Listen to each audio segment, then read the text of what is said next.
네, 안녕하세요. Does gamification affect brand engagement and equity? A study in online brand communities. 논문 발제를 맡게 된 석수민 김경래입니다. 저희가 선정한 논문은 온라인 커뮤니티에서 진행한 연구로 게이미피케이션이 브랜드 참여도와 자본에 어떠한 영향을 미치는지에 대한 내용을 주로 다룹니다. 순서는 위와 같이 진행하도록 하겠습니다. 논문 리뷰를 시작하기에 앞서서 저자 소개부터 간단히 하자면 핀란드에 위치한 템플 유니버시티의 난날씨 교수님이 저자로 계시고요. 주로 게임, 메타버스, AR, VR, MR과 같은 연구를 진행하신다고 합니다. 서론입니다. 먼저 게이미피케이션이란 서비스나 제품을 보다 게임적인 것으로 변화시키는 현상을 뜻합니다. 대부분의 기업에서는 게이미피케이션을 브랜드 충성심과 인식을 향상시키는 동시에 소비자의 브랜드 참여 동기를 높이는 마케팅 수단으로서 활용하고 있습니다. 하지만 게이미피케이션과 마케팅에 대한 보다 세분화되고 상세한 연구는 아직 부족한 실정입니다. 따라서 본 연구의 목적은 게이미피케이션, 브랜드 참여, 브랜드 자산 간의 관계를 규명하는 것을 목표로 합니다. 다음은 백그라운드입니다. 게이미피케이션은 게임에서 볼 수 있는 것과 유사한 긍정적인 경험을 가져오려고 시도하고 결과적으로 사용자의 행동에 영향을 미치는 접근법을 의미합니다. 게이미피케이션의 특성은 총 3가지로 분류할 수 있는데요. 첫 번째, immersion, 몰입, achievement, 성취, 그리고 social interaction related입니다. 간단히 설명하자면 몰입은 아바타, 스토리텔링과 같이 자기 주도적인 활동에 플레이어를 몰입시키는 것을 뜻합니다.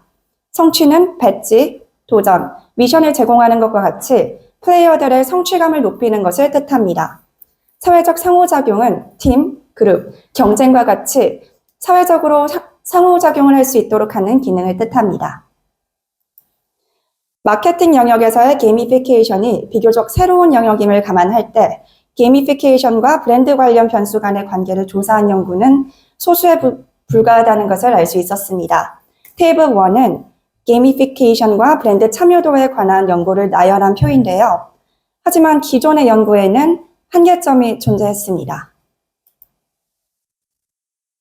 기존 연구의 한계점 3가지를 꼽으면요. 먼저 일부 연구들은 게이미피케이션을 변수로 논의하기보다는 연구 맥락으로만 논의했다는 점. 그리고 따라서 이러한 연구들은 게이미피케이션과 관련이 되어 있지만 사용된 연구 모델들은 게이미피케이션이 소비자 참여에 어떤 영향을 미쳤는지에 대한 결론을 도출하지 못합니다. 또한 대부분의 연구가 제한된 수의 게이미피케이션 역학을 조사하는 것이 아니라 게이미피케이션 디자인의 모든 범주를 연구 모델에 포함시켜 전체적으로 조사했다는 것이 한계점입니다.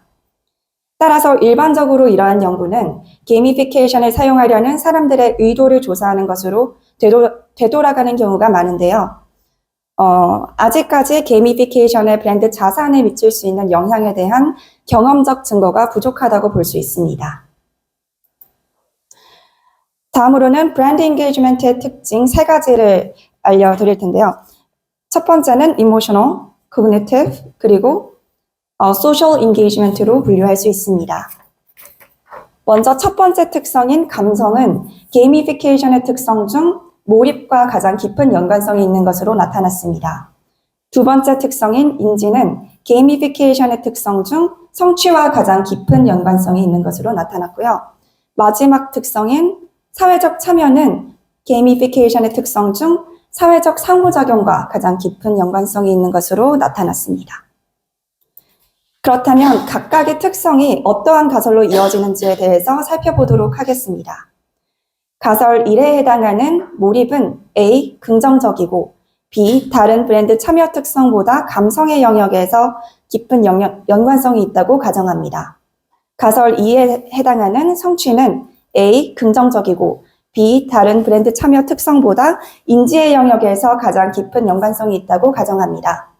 가설 3에 해당하는 사회적 상호작용은 A. 긍정적이고 B. 다른 브랜드 참여 특성보다 사회적 참여에서 깊은 연관성이 있는 것으로 가정합니다. 다음으로 브랜드 참여는 브랜드 자산과도 연관성이 있는데요. 따라서 마지막 가설은 브랜드 참여의 3가지 특성은 A. 브랜드 인지도, B. 브랜드 충성도와 긍정적인 연관성이 있다는 것을 가정합니다. 마지막으로 Figure 1에서는 앞서 말씀드린 4가지 가설을 도식화한 표인데요. 크게 게이미피케이션의 특성 3가지, 브랜드 인게이지먼트의 특성 3가지, 브랜드 이퀴리로 나누고 각각의 특성들이 어떤 영향을 주고받는지에 대한 내용이 나와 있습니다.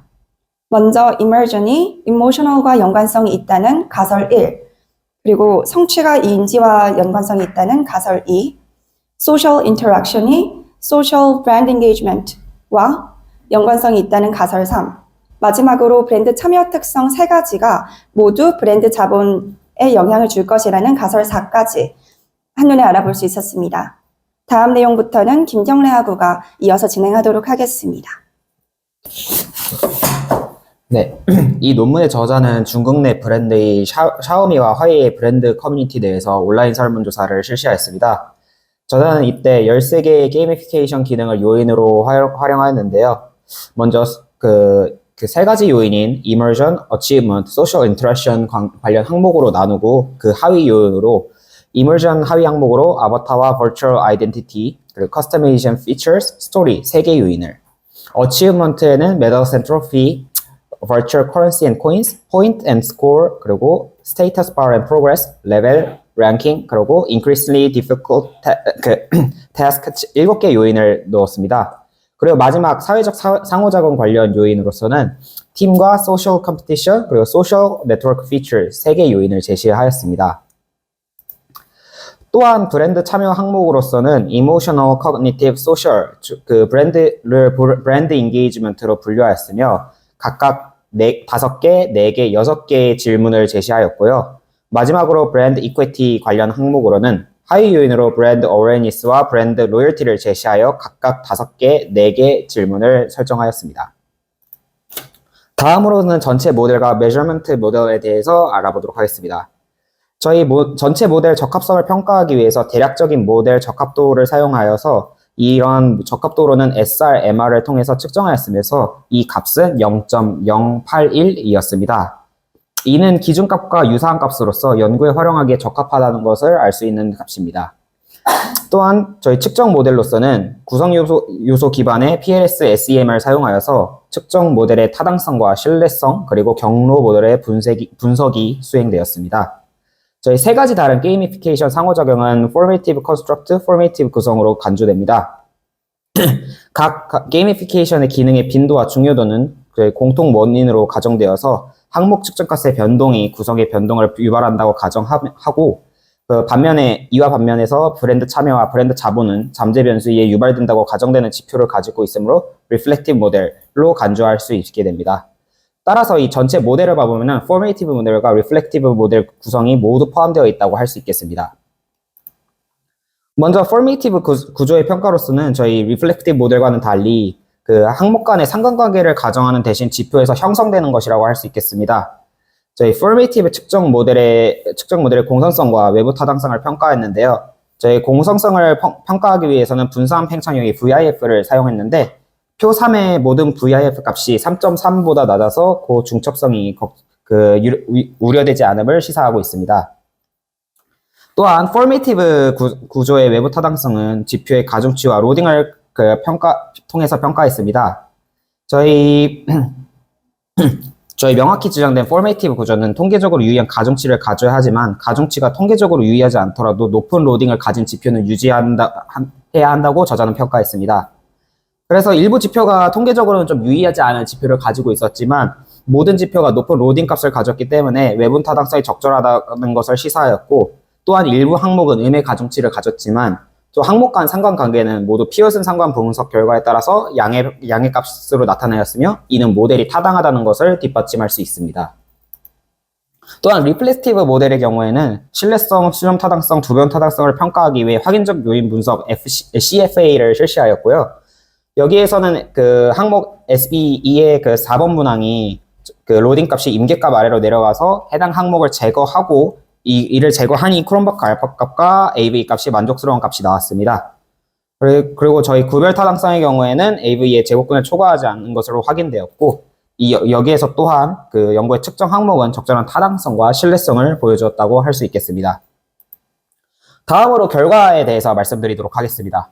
저희 formative construct의 평가는 reflective measurement와는 달리 저희 그 formative construct에서 상관관계를 가져가지 않는 대신 구성물이 지표에서 형성된다고 할 수 있겠습니다. 저희 formative measure 모형의 다중 공산성과 외부 타당성이 평가되었는데 VIF 값이 3.3 미만인 것으로 보아 유의미한 다중 공산성이 있다는 것을 확인하였고, 그리고 외부 타당성의 경우에는 지표의 가중성과 로딩을 통해 평가하였는데 유의미한 가중치는 잘 명시된 구성을 가지고 있다고 할 수 있겠습니다. 그리고 또 일부 지표의 경우에는 통계적으로 유의미하지 않은 낮은 가중치를 가졌지만 모든 지표는 높은 로딩 값을 가지고 있어서 외부 타당성이 허용 가능한 것을 시사하였고, 그리고 일부 항목 또한 음수의 가중치를 가졌지만 저희 성취 관련 그리고 사회 관련 기능과 상호작용하는 항목 간의 상관관계는 모두 피어슨 상관 분석에 따라 양의 값이 나타나였습니다.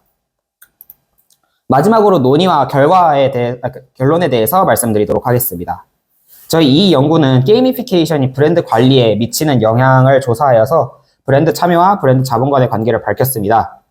연구 결과 게이미피케이션과 브랜드 참여의 중간 정도로 영향을 미치고 이에 따라 브랜드 자본에 영향을 미치는 것으로 나타났습니다.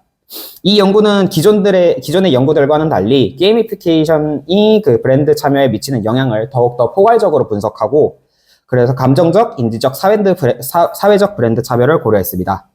또한 이 게이미피케이션이 브랜드 자본을 향상시키는 역할에 대해서도 탐구를 진행하였습니다. 조금 더 실제적인 함의로서는 온라인 브랜드 커뮤니티의 업적과 사회적 상호 기능을 통합하여 가지고 브랜드 참여와 인식을 促진하는 것을 권장하는 것이 포함되었고요.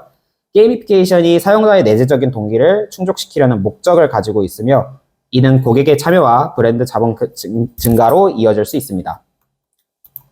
저자는 향후 연구 과제로서는 게이미피케이션의 개변적인 영향을 조금 더 세밀하게 탐구하는 것을 제안하였고요.